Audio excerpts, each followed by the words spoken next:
What happens when you hear the word budget? You immediately feel a chill down your spine and probably start to panic. What if I told you it didn't have to be that way? When we think about budgeting, it often feels like a restriction, a Debbie Downer on our freedom.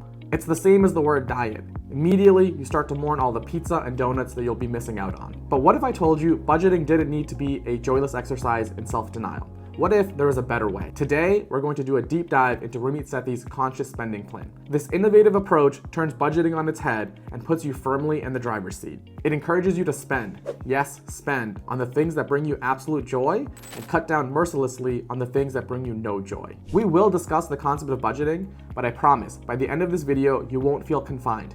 Instead, you'll feel empowered to start living your own rich life. If you're new here, my name is AC. I'm a full-time doctor, a part-time YouTuber, and a finance enthusiast for life. My goal is to all help us get more comfortable with our money. So without further ado, let's dive right into it. Who is Ramit Sethi and what is his conscious spending plan? Ramit Sethi is a New York Times best-selling author, best known for his book, I Will Teach You to Be Rich. Sethi's approach to finances is very simple. It emphasizes living in the present moment and not just accumulating wealth for the sake of accumulating wealth. The conscious spending plan is the backbone of his financial philosophy. This plan is all about intentional spending. It's about spending extravagantly on the things that bring you joy and cutting costs mercilessly on the things that bring you no joy at all. There's 4 key components to his conscious spending plan. There's fixed costs, there's investments, short-term savings, and everyone's favorite, guilt-free spending. Let's hear from Ramit Sethi directly. Here's an excerpt from his book. Conscious spending isn't about cutting your spending on everything. That approach wouldn't last 2 days. It is, quite simply, about choosing the things that you love to spend extravagantly on and cutting costs mercilessly on the things that you don't love. The problem is that hardly anyone decides what's important and what's not. Damn it. That's where the idea of conscious spending comes in. So let's break this down. There are 2 components here. The first key point is to identify what you love. Only you can decide that for yourself. This may be different for everyone. Some people might like expensive vacations, others might like eating out, and other people might like to buy clothes every month. No matter what it is, you have to figure out what brings you joy. And the second key point is you need to decide for yourself. Don't let society or your friends choose for you. Oftentimes, people let friends or family dictate their spending. And in doing so, they lose control over their life and in turn, their own happiness. Let's take a look at another excerpt from his book to see this in action. Too often, our friends invisibly push us away from being conscious spenders. For example, a while back, I went out to dinner with 2 friends. One of them was considering getting the new iPhone, and she pulled out her old phone. My other friend stared in disbelief. You haven't got a new phone in 4 years? What's wrong with you? You need to get the new iPhone. Even though it was only 3 sentences, the message was clear. There's something wrong with you for not getting a new phone, regardless of whether you need it or not. I'm really glad Sethi brings up this point in his book, because this scenario is unfolding every day without you even knowing it. There's so many societal pressures these days, and as humans, we feel obligated to follow them. For example, keeping up with technology, having the latest wardrobe, buying a new car, buying a new house. These all used to be milestones that you used to decide for yourself, but these days, they don't really feel like a choice anymore. They almost feel like an obligation. This second point is really the core idea of conscious spending, making intentional decisions that align with our own values and goals. The idea isn't to demonize spending on new gadgets or following trends, but rather it encourages us to pause and reflect on why we're making these purchases in the first place. Deep down, people know exactly what will bring them happiness, but they're often afraid to spend on these things because of the potential judgment. This is a moment to pause and reflect. Start deciding for yourself and stop letting society decide for you. So we've talked a lot about guilt-free spending, but at this point we need to talk about the nuts and bolts of the conscious spending plan. There's 3 other categories in addition to guilt-free spending. The largest will be fixed costs by far. These will include essentials such as rent, utilities, insurance, and other regular expenses. A good rule of thumb is to use about 50 to 60% of your take-home pay on these expenses. The second category is investments, and the main purpose is to plan for your future self. This includes retirement funds, traditional stock brokerages, and other assets that can grow over time. Approximately 10 to 20% of your budget should be focused in this category. And the third bucket is savings. This is meant for short-term goals such as an emergency fund, vacation savings, or a down payment on a house. And the last bucket, guilt-free spending, can be anywhere from 20 to 35% of your budget, depending on how your other factors come into play. Now, these are all averages and will vary depending on what stage of life you're in. For example, when I finished residency, the majority of my paycheck was going into my savings goal in order to pay down my student loans aggressively. At that point, I was saving almost 40 to 50% in short-term savings just to pay down my student loans. But now that my student loans are paid off, I have a little bit more leeway and I can put a little bit more money into the guilt-free spending. By the way, if you're interested in learning how I paid off $200,000 of student loan debt in just 1.5 years, you can check out this other video here, Optimizing Your Conscious Spending Plan. Go for the big wins and stop trying to penny pinch the small things. There's a concept known as the Pareto principle, which states that 80% of outcomes are essentially mediated by 20% of effort.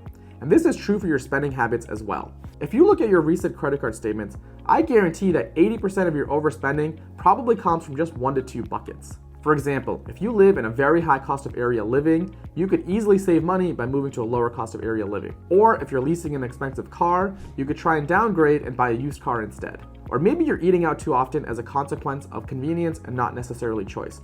Regardless of the category, I encourage you to look at your credit card statement and find 1 to 2 areas that you could improve on today. Number 2, plan for the big expenses ahead of time. Nearly every American has the same goal. They want to buy a car, they want to buy a house, and they want to go on a couple of vacations every year. The biggest cost by far will be housing. And with the most recent housing market, many people are thinking it's more and more unaffordable. Now, it's true that you won't be able to afford a home right away, but with a little bit of planning, you can still get there. The median house price in 2023 was $412,000. Let's say you wanted to put a 10% down deposit on this house, or approximately $45,000 with closing costs. Let's say you want to buy a house in 3 years. That's 36 months. You'll need to save approximately $950 per month, and if you do it on a consistent basis, you won't be left scrambling at the end, and savings will feel more fun because you'll be working towards a goal. Regardless of your goal, whether it be a car, a house, vacations, engagements, or weddings, all I encourage you to do is plan ahead of time. Let's take a look at 3 people living their rich life in Ramit Sethi's book. The first person is Lisa, and she loves shoes. Lisa spends close to $5,000 per year on shoes alone. On a monthly basis, that's $420, and that's close to 2 to 4 pairs of shoes every month. Now you might be thinking, that's ridiculous. How could anyone spend so much money on shoes? But let's take a closer look. Lisa is making a healthy 6-figure salary, she has a roommate, she eats for free at work, and doesn't spend a lot of money on electronics, gym memberships, or eating out. She also has a fully funded 401k, and her Roth IRA is also fully funded every single year. So it doesn't seem so ridiculous anymore, right? She cut down her fixed costs, she has a great savings rate, no debt, and she gets to live life on her terms. That seems like a win-win. Let's hear from Lisa directly. The biggest shift for me was my mindset, specifically related to conscious spending luxuriously in my priorities, scrimping on the rest, and automating my finances, which I have done. I transferred all my money into an interest-bearing account and automated all my bills. The second person is John, the partygoer. John spends close to $21,000 annually just going out. That's close to $1,700 per month just on going out. He lives in a big city, and so dinners are $60 per person and drinks are $15 per drink. He might also get bottle service 1 to 2 times a year, which is another $1,000 per year. Now, this might seem like a lot of money, but let's take a little bit of a closer look at John. John works in a big corporation, and he has very long hours, and it's hard for him to get out of the city. So when his friends ask him to travel to Europe or internationally, he politely declines because he doesn't have the time or money in his budget. So for John, it's much more convenient to spend money in his evenings and stay in the city and go to work the next day. Now let's talk about James, the food lover. James loves food. And when I say he loves food, I'm talking about eating out 5 times per week. James loves hole-in-the-wall spots just as much as fancy restaurants. As long as the food is good, James is in. James lives in a moderately sized city, and so dinners usually cost about $50 per person. He usually goes about 2 times per week, so that's about $200 per week on dinner. James also hates to cook, so he generally eats out for breakfast and lunch as well. He does do the occasional meal prep to stay healthy, so add another $20 per day, or a total of $600 per month. The total food tab is close to $1,500 to $2,000 per month. Now, to some people, this might be way too much money to spend on food. On the flip side, James saves a little bit of time not having to cook, and he buys his time back. And I forgot to mention, James highly values his freedom and his time as well. He recently has been saving $5,000 per month to save up for his student loans. James doesn't like material goods either. He doesn't spend a lot of money on clothes, cars, or fancy gadgets. Food and experiences are the only things James will spend money on. Now, to some people, this doesn't make a lot of sense. Maybe they love to meal prep at home, or maybe they want to buy other things. To James, this is the perfect life, and he is living his rich life. Now, I did leave out one key detail. James is actually me. I spend closer to $3,000 per month on food and experiences. On the flip side, I also value my time, and so I've been aggressively saving down to pay off my student loans. And that wraps up our deep dive into Ramit Sethi's conscious spending plan. Remember, the key to this plan isn't just about spending less, but about spending right, aligning your finances with your personal values and your goals. Don't forget, the journey to financial freedom is unique. Be patient with yourself as you adapt to these principles. I encourage you to leave your thoughts and experiences in the comments below. Let's continue to have this conversation together and grow. If you found this video helpful, give it a thumbs up and subscribe. In addition, one of these other 2 videos here might be of interest. Anyways, have a great day. I'll see you next time. Peace, guys.